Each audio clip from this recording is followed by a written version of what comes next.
Hey guys, welcome back to another video. और आज की वीडियो में हम बात करने वाले हैं कि अगर आप किसी भी पर्सन को, किसी भी व्यक्ति को लव वाइब्रेशंस या कोई भी ऐसा स्पेसिफिक मैसेज, मेंटल मैसेज, ठीक है, भेजना चाहते हैं, टेलीपैथी करना चाहते हैं, या कोई भी ऐसी अपनी पॉजिटिव एनर्जी, लविंग एनर्जी भेज रहे हैं, ठीक है, तो उसमें कुछ चीज़ों को आपको बहुत अच्छे से ख्याल रखना पड़ेगा। क्योंकि जब आप लोग मुझसे पूछते हो कि लव वाइब्रेशंस कब भेजें, कैसे भेजें, तो एक रूल को फॉलो करना अलग चीज़ है, और जो बेसिक कॉन्सेप्ट होता है या जो चीज़ होती है जो असल में काम करती है किसी भी प्रैक्टिसेस के पीछे, वो समझना बहुत ज़रूरी होता है, ठीक है। तो अगर आप लव वाइब्रेशंस भेज रहे हो तो किसी भी वक्त पर भेजो, उसमें कोई फ़र्क नहीं पड़ेगा, ठीक है। कोई भी स्टेट में, मतलब कि आप काम कर रहे हैं, स्टिल अगर आपके माइंड में किसी के लिए लविंग थॉट्स आ रहे हैं तो वो बिल्कुल उस पर्सन के पास जाएंगे।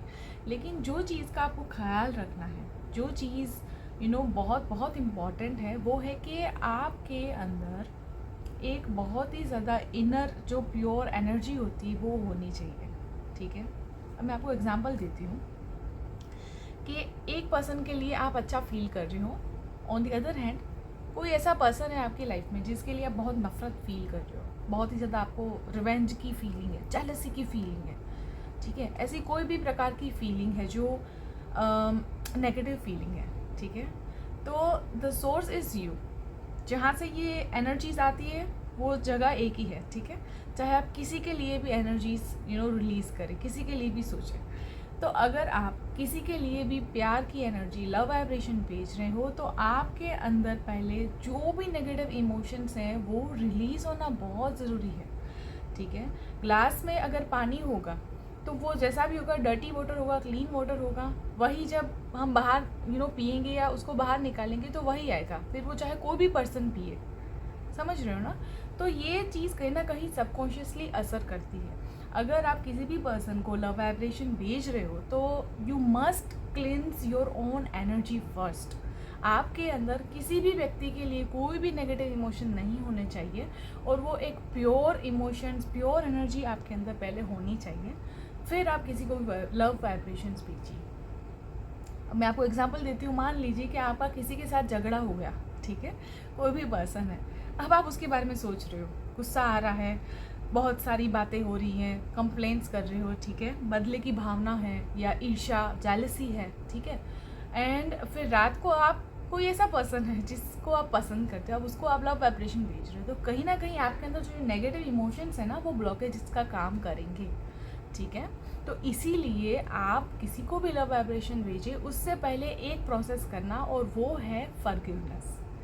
पहले आपको माफ़ करना है सारे उन व्यक्तियों को, कोई भी ऐसी सिचुएशन हुए जिसकी वजह से आपके अंदर ऐसे इमोशंस भरे हुए हैं जो नेगेटिव है, फिर वो चाहे कोई भी इमोशन हो, ठीक है, जैसे कि मैंने आपको बताया अभी।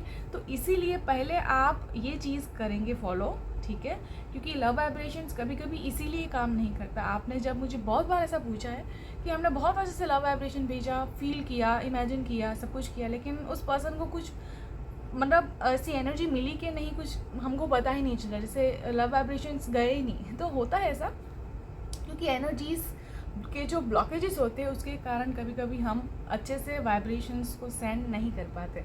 तो इसीलिए पहले अपने आप को क्लींस करिए, अपने ऑरा को, अपने थॉट्स को, अपनी फीलिंग्स को प्योर करिए, ठीक है।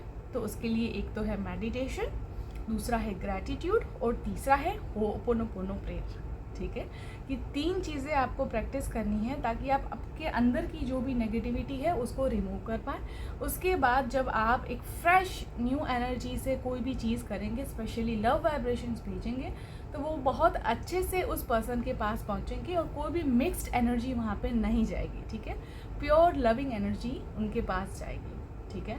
तो ये चीज़ करनी बहुत ज़रूरी होती है। लोग यही चीज़ स्किप कर देते हैं और बस रूल्स फॉलो करते हैं कि 4 बजे उठ के करना है एंड उनकी फ़ोटो को रख के करना है, ठीक है। तो ये सब चीज़ें ठीक है आप करिए, लेकिन जो मेन यहाँ पे जो चीज़ है वो यही है कि आपके अंदर की जो एनर्जी है वो पहले क्लींस होनी बहुत ज़रूरी है, ठीक है। तो ये जब तक आप पूरी तरह ना कर पाए तब तक लव वाइब्रेशन इतना इफेक्टिवली काम नहीं करेगा, ठीक है। तो इसलिए पहले अपने आप को प्योर करिए, अपनी एनर्जीज़ को क्लिंस करिए, फिल्टर करिए अपने थॉट्स को, और फिर आप love vibrations, love energy, telepathy कर सकते हो, ताकि जो भी वो इंसान है वो एक बहुत ही प्योर लविंग एनर्जी रिसीव कर पाए। ओके, तो यही चीज़ मुझे आज की इस वीडियो में समझानी थी। तो आई रियली होप आपको ये वीडियो भी अच्छा लगा होगा, हेल्पफुल लगा होगा। सो तब तक के लिए stay happy, stay blessed and good vibes to all.